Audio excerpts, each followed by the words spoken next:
Good morning. Welcome to Surreal Estate. I'm Liz Min. Hi, this is Val Vandervoort of Veritas Homes. Thanks for joining us today.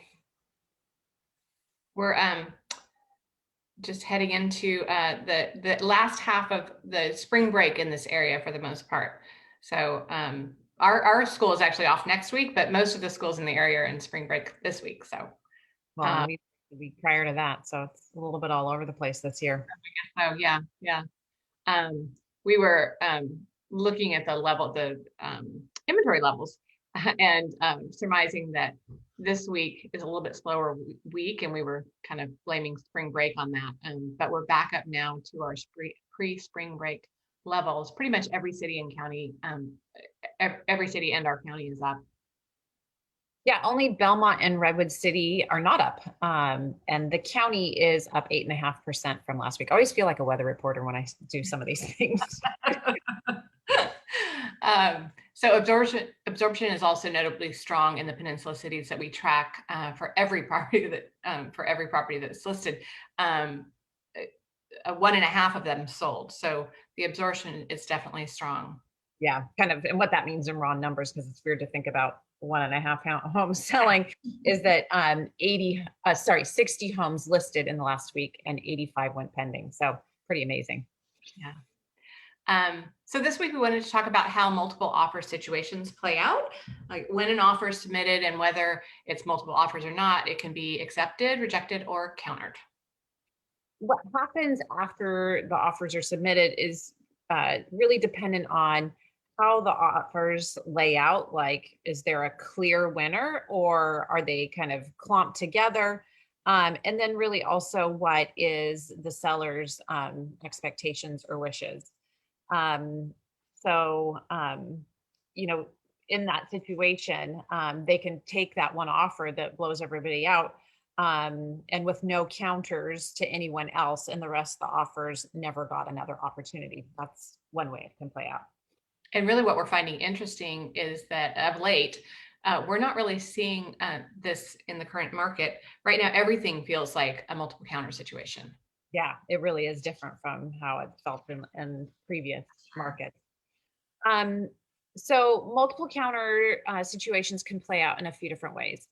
There can be verbal negotiations with a few buyers, and ultimately only one party is given a counter in writing.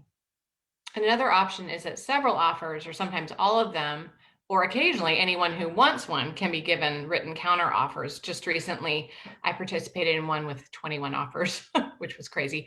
And the listing agent contacted all 21 offers, is my understanding, including me, saying, would you like to be included in the multiple offer situation? And out of 21, 8 of us said yes. We ultimately didn't end up responding to it, but we requested one so that we were given an option to be in the conversation, right? Yeah. And that agent kind of gave you some parameters of what it was what it Yeah. was looking like. So you could make a decision with your buyer whether it made sense to say yes to the multiple counter or not being Yes, called. and my attitude about that was like, why not be given the opportunity to participate and have the option to either participate or walk away at that point, right? Well, in multiple counter situations, buyers are then again in a blind bidding situation. And they can either agree to that counter that they were given in the multiple counter situation. They can choose not to participate, just decline the counter and not do anything. Or they can counter that counter. And oftentimes they do that in this situation and increase their price even further than they got countered in hopes to be a standout and win the home. And so when that multiple counter offer is used, the way that it finally ratifies is for the seller to sign the accepted multiple counter that they want to go with. Whereas in a counter situation that only involves one offer, it is then ratified when just the buyer signs it. So obviously there's like a big difference in between the multiple counter and the single counter offer situation. Yeah, it's like one, the buyer has it in their court, and then the other, it's like back out of their court and into the seller's court again. Yeah. Another way we see multiple counter situations happening is the listing agent coming back to could be all, or so often it's just the top tier of people, and giving them a few hours to come in with their highest and best. So there's no written counter per se, it's just a verbal counter of, hey, we're gonna revisit this in a few hours. You can keep your offer the way it is, or we're saying if you want to bump it, go for it. But we're gonna just take highest and best at the end of this round. Again, a very blind bidding situation.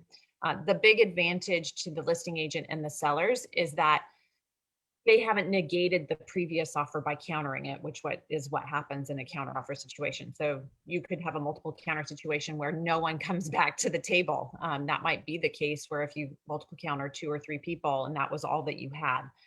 In this instance, then they keep those old offers in play just in case the buyers don't come back.